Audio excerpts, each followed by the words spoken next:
wabarakatuh. Perkenalkan, kami dari kelompok 7 kelas MJ23A mata kuliah studi kelayakan investasi. Sebelumnya, perkenalkan saya Gilsara Salvira, saya Wanda Febriani, saya Gita Lestari, saya Sita Puspita Anggraini, saya Wilda Istira Dikani. Pada video kali ini, kami akan memaparkan hasil analisis proyek investasi yang telah kami lakukan sebelumnya. Adapun, analisis ini memuat beberapa aspek, yaitu yang pertama, pemilihan ide investasi, lalu ada analisis pasar dan industri, analisis teknis dan operasional, analisis finansial dari yang pertama sampai yang ketiga, lalu analisis strategi dan mitigasi risiko, serta analisis legal, organisasi, dan juga lingkungan. Tahap pertama yaitu menentukan ide investasi. Pada tahap ini, kelompok kami melakukan pemilihan ide investasi dengan mempertimbangkan beberapa alternatif instrumen seperti saham, dana, dan juga obligasi. Investasi saham pada saham blue chip dipilih sebagai fokus utama proyek karena dinilai memiliki fundamental yang kuat dan prospek jangka panjang yang lebih stabil.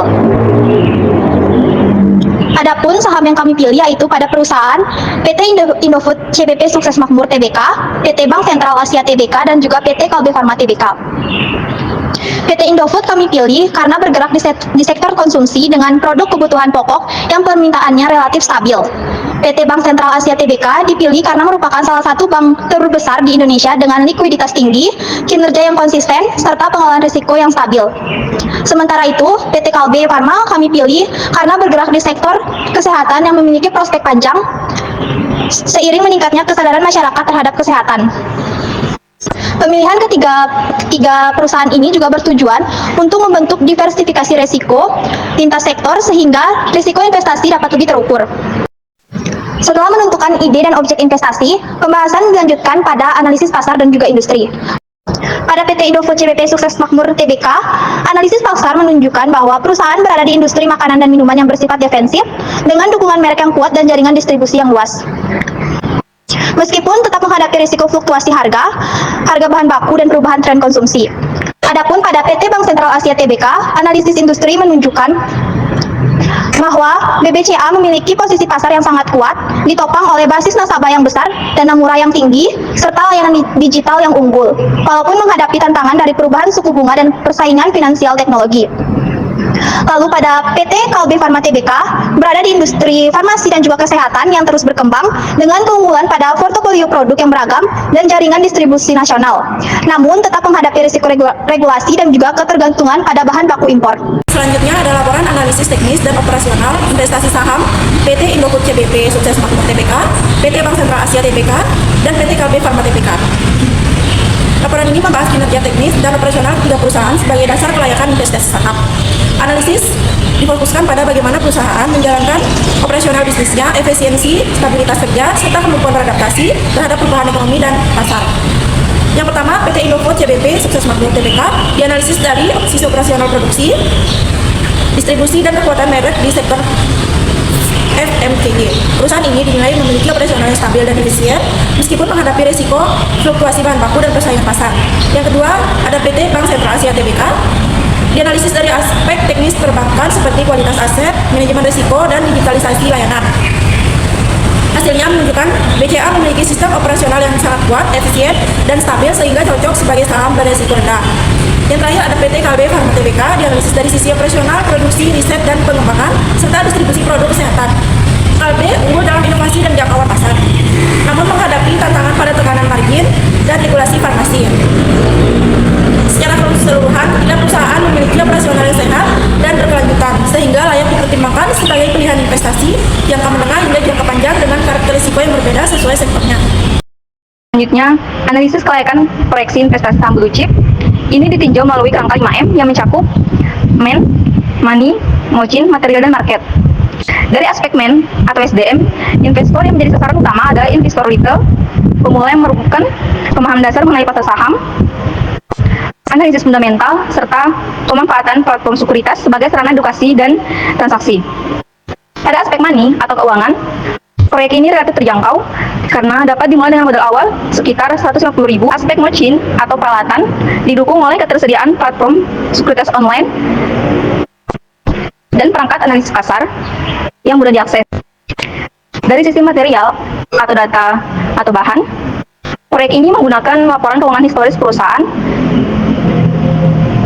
data makroekonomi, serta informasi pasar modal yang kredibel sehingga dasar pengambilan keputusan investasi. Analisis finansial 2. Analisis ini menilai kelayakan investasi saham PT Indofood CBP Sukses Makmur Tbk, ICBP, PT Bank Sentral Asia Tbk, BBCA, dan PT Kalbe Farma Tbk, KLBF menggunakan pendekatan discounted cash flow DCF berbasis free cash flow to firm CFCFF dengan konsep nilai waktu uang time value of money. Isis finansial 3. Penelitian ini menganalisis kelayakan investasi saham PT Indofood CBP Sukses Makmur Tbk, ICBP, PT Bank Sentral Asia Tbk, BBCA, dan PT Kalbe Farma Tbk, KLBF selama periode 2020-2024 dengan investasi awal 150.000 per saham. Metode yang digunakan adalah net parent value, NPF, internal rate of return, IRR, dan payback period PP dan discounted payback period DPP yang berbasis time value of money. Data diperoleh dari Yahoo Finance, laporan tahunan perusahaan, dan Bursa Efek Indonesia. Arus kas terdiri dari dividen tahunan dan nilai jual saham akhir 2024 dengan tingkat diskon 10%.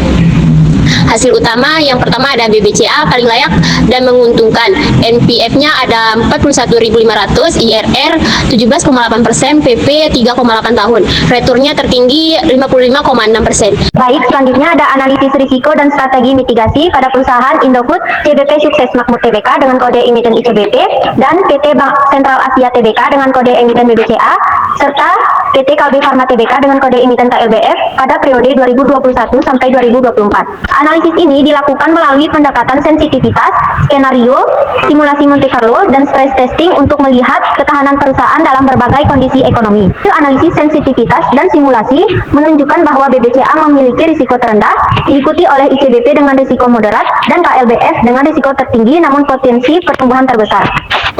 Dalam skenario krisis, ketiga perusahaan tetap bertahan meskipun tekanan laba paling besar dialami oleh KLBF. Selanjutnya ada strategi mitigasi risiko. Pada perusahaan ICBP menerapkan kontrak bahan baku jangka panjang, hedging, diversifikasi produk, dan digitalisasi distribusi.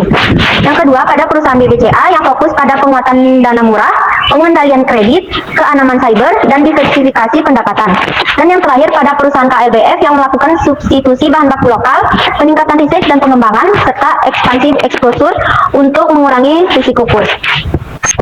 Selanjutnya, analisis legal organisasi dan lingkungan pada PT Indofood CBP Sukses Makmur Tbk atau ICBP, PT Bank Sentral Asia Tbk atau BBCA, dan PT Kalbe Farma Tbk atau KLBF periode 2021 dan sampai 2024.